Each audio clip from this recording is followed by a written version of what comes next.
রাত মনে হলেও এখন ভোর। মর্নিং, এখন বাজে ভোর 3:30। আমরা বেরিয়ে পড়েছি এয়ারপোর্টের উদ্দেশ্যে। নমস্কার বন্ধুরা, আমি দেবশ্রী আর আপনারা দেখছেন দেবশ্রীজ ট্রাভেল ডায়েরি। আজ শুরু হতে চলেছে আমাদের এক রোমাঞ্চকর জঙ্গল সফর। গন্তব্য উত্তরাখণ্ডের বিখ্যাত Rajaji national park.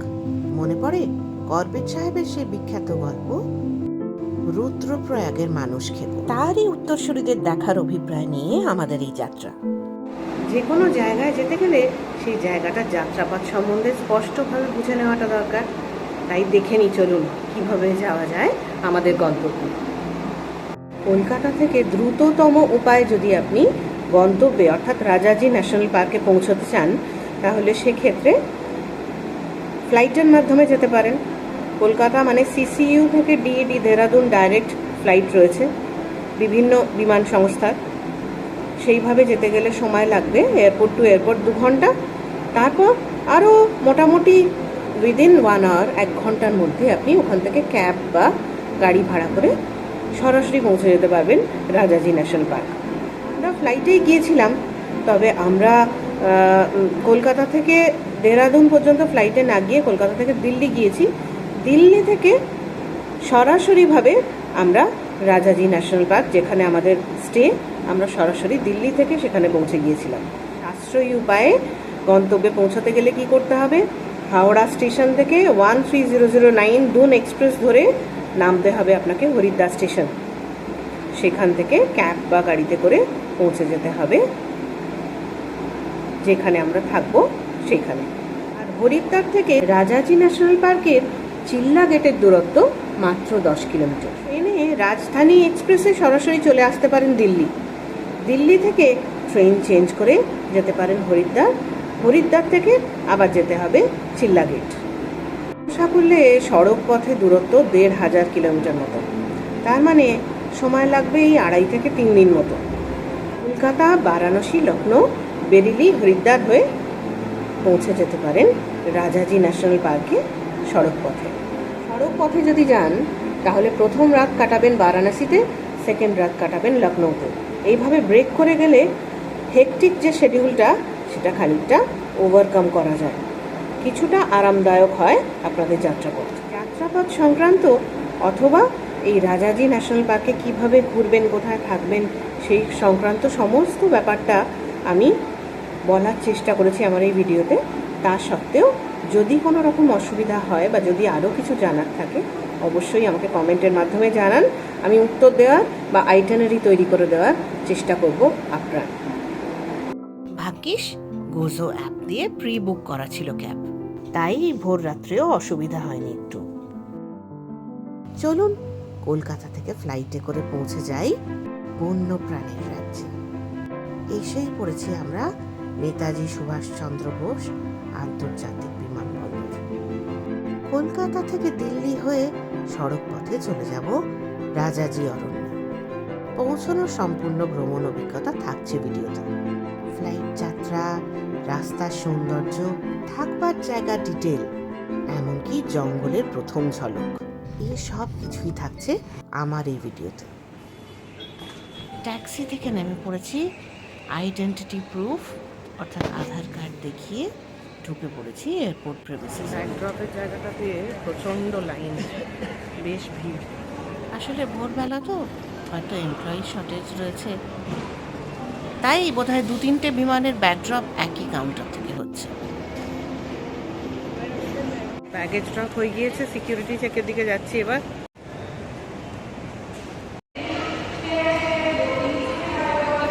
Gate number 25 আমাদের সিকিউরিটি চেক হলো, বেশ কড়াকড়ি দেখলাম এবারে।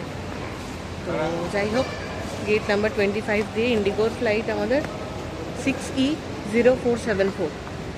অনেকেই জানেন, তবু বলে রাখি, ক্যামেরা নিয়ে যদি ট্রাভেল করেন তাহলে ক্যামেরা, তার ব্যাটারি আলাদাভাবে রেখে বা ব্যাটারি জাতীয় জিনিস সমস্ত আলাদাভাবে ট্রেতে রেখে চেকিং করতে দেওয়া হয় এই সিকিউরিটি চেকে।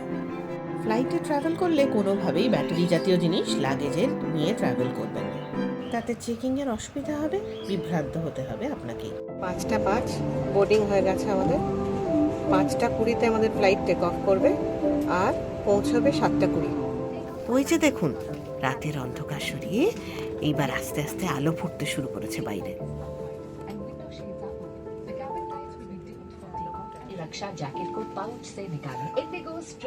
এই যে আমরা ফ্লাইটে উঠে নিজেদের নির্ধারিত সিটে বসে পড়েছি।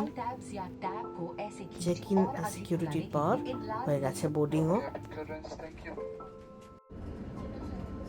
কিছুক্ষণের মধ্যে এই ডানা মেলে আকাশে উড়বো আমরা। ধীরে ধীরে ছোট হয়ে আসছে কলকাতা শহর। গঙ্গার আঁকাবাঁকা পথ আর চারপাশের সবুজ প্রান্তর। আকাশে উড়ে চলেছি মেঘেদের দেশ পেরিয়ে। জানলার বাইরে অসাধারণ দৃশ্য। আলো ফুটতে শুরু করেছে ততক্ষণে, আর মন ভরে যাচ্ছে নতুন এই অভিযানের উত্তেজনায়। মেঘের রাজ্যে ভেসে চলার এই অভিজ্ঞতা কি দারুণ না? কখনো তুলোর মতো সাদা মেঘ, কখনো নীল আকাশের অপূর্ব দৃশ্য। যতবার অনুভব করি মনে হয় এ যেন প্রকৃতির এক অপূর্ব শিল্পকর্ম। প্রায় 2.5 ঘন্টা যাত্রার পর আমরা এবার পৌঁছে যাচ্ছি ভারতবর্ষের রাজধানী দিল্লিতে। ক্যামেরায় কতটা দেখাতে পারছি জানি না, তবে বুঝতে পারছি জানলার বাইরে দেখা যাচ্ছে অবতরণ করতে চলেছি ইন্দিরা গান্ধী ইন্টারন্যাশনাল এয়ারপোর্টে। এই জাস্ট ফ্লাইট ল্যান্ড করলো। আমাদের লাগেজ কালেক্ট করে নিয়ে এগিয়ে যাব। আমাদের এখান থেকে ট্যাক্সি বলা আছে, তো আমরা এখানে এই মুহূর্তে ল্যান্ড করেছি। এখন লাগেজ কালেক্ট করে নিয়ে ট্যাক্সি করে যাব দেহরাদুনের কাছে। একটা ফরেস্ট আছে, লেপার্ডের ফরেস্ট, রাজাজি ন্যাশনাল পার্ক, সেটাই আমাদের গন্তব্য। সেখানেই আমরা যাব এই মুহূর্তে।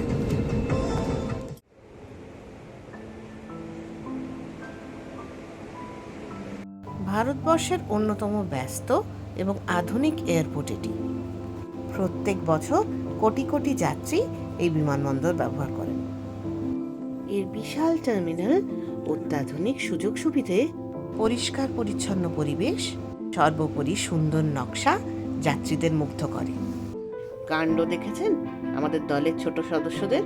সুযোগ পেয়ে কেমন একবার ছুটতে গিয়ে ট্রাভেলেটরে ঘুরে চলে এলো। লাগেজ বেল্টে যে লাগেজ চলে এসেছে কে বোঝায় ওদের। বিমান থেকে নেমে অ্যারাইভালস সাইন অনুসরণ করে লাগেজ সংগ্রহের জায়গাটায় এসে পৌঁছলাম। লাগেজ নিয়ে এক্সিট গেট দিয়ে বের হয়ে সোজা চলে এলাম বিমানবন্দরের বাইরে ওলা বা উবার অর্থাৎ অ্যাপ ভিত্তিক ক্যাবের লাইনের দিকটায়। এখান থেকে ক্যাব বলা আছে, ক্যাবে করে আমরা ডাইরেক্ট ডেস্টিনেশনে যাব। মাঝখানে এক জায়গায় দাঁড়িয়ে আমরা ব্রেকফাস্ট করে নেবো। ব্রেকফাস্ট তো করা হয়নি, তো ব্রেকফাস্ট খেয়ে নিয়ে আমরা বেরিয়ে পড়ব। তো আজকে পৌঁছে দুপুরের আফটারনুন সাফারি আছে। কটায় পৌঁছচ্ছি তার উপর সমস্ত প্রোগ্রাম ডিপেন্ড করছে। এয়ারপোর্টের বাইরে কেউ সরাসরিভাবে ক্যাব অফার করলে সতর্ক থাকুন। অফিসিয়াল এবং প্রিপেড ট্যাক্সি সব থেকে নিরাপদ এখানে। ওই দেখুন, বলতে বলতে আমাদের ক্যাবও এসে গিয়েছে। রাজাজি পৌঁছানোর জন্য আগে দিল্লি, গাজিয়াবাদ, মুজাফফরনগর, রুড়কি হয়ে হরিদ্বারের কাছে রাজাজি ন্যাশনাল পার্কে পৌঁছতে হতো। সব মিলিয়ে দূরত্ব 220-230 কিলোমিটার মতো, তাই আগে সময় লেগে যেত 4.5-5 ঘন্টা মতো। তবে এখন নতুন এক্সপ্রেসওয়ের দৌলতে যাত্রা অনেক সুগম। দিল্লি থেকে দেহরাদুন এক্সপ্রেসওয়ে ধরে আমাদের যাত্রা শুরু। তাই আধুনিক এই এক্সপ্রেসওয়ে দিয়ে দ্রুত গতিতে এগিয়ে চলেছি উত্তরাখণ্ডের বন্য প্রাণীর স্বর্গে অর্থাৎ রাজাজি ন্যাশনাল পার্কের উদ্দেশ্যে। এই পুরো রাস্তাটাই আসলে এলিভেটেড ওয়াইল্ড লাইফ করিডোর।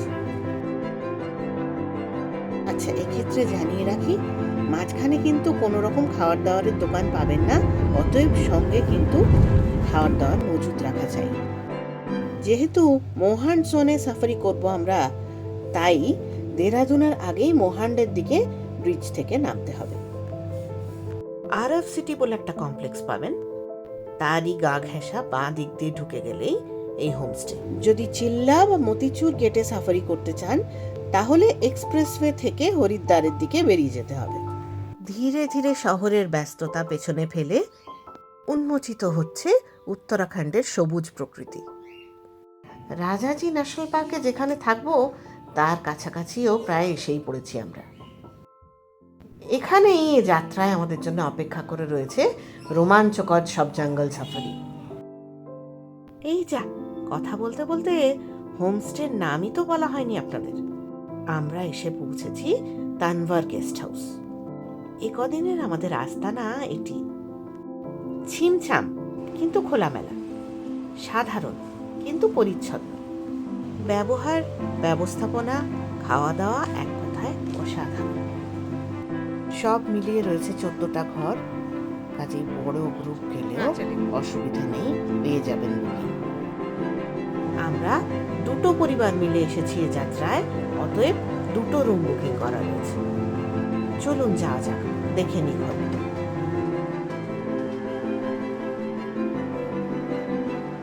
ব্যালকনিটা দেখুন কি বিরাট, দারুণ খোলামেলা। মনে মনে ভাবলাম সন্ধেবেলায় চেয়ার নিয়ে এখানে বসে আড্ডা জমবে দারুণ।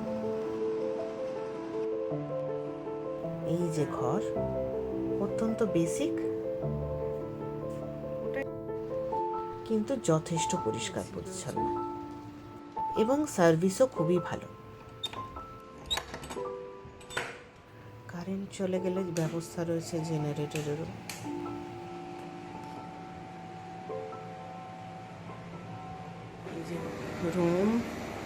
রুমের ঠিক উল্টো দিকেই সুভেনিয়ার শপ, মানে পরপর ঘরগুলো এইভাবেই রয়েছে।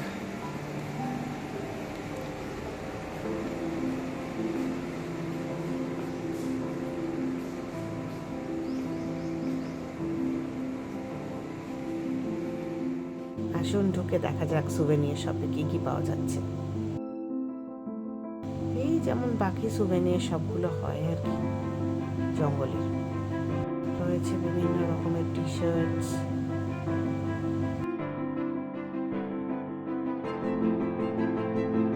Pen stand, poster, paper weight, key ring, cap, hat, fridge magnet, এইসব আর কি।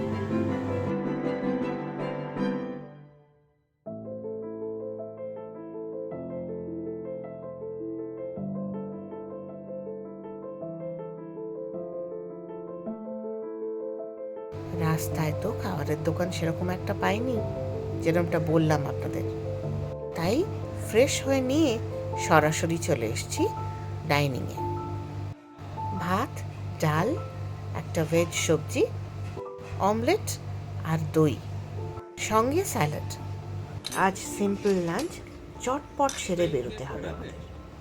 সাফারি আছে যে জিপসি এই এলো বলে। কলকাতা থেকে শুরু হয়ে দিল্লি, এখান থেকে রাজাজি ন্যাশনাল পার্ক পৌঁছানোর এই যাত্রা ছিল রোমাঞ্চ আর নতুন অভিজ্ঞতায় ভরপুর। এই অসাধারণ যাত্রা স্মৃতি নিয়ে আজকের ব্লগটা এখানেই শেষ করব। আগামী কয়েকটা পর্ব কাটাবো প্রকৃতির সান্নিধ্যেই, এবং তা অবশ্যই ভাগ করে নেব আপনাদের সঙ্গে। সঙ্গে থাকুন, দেখতে থাকুন দেবশ্রীজ ট্রাভেল ডায়েরি।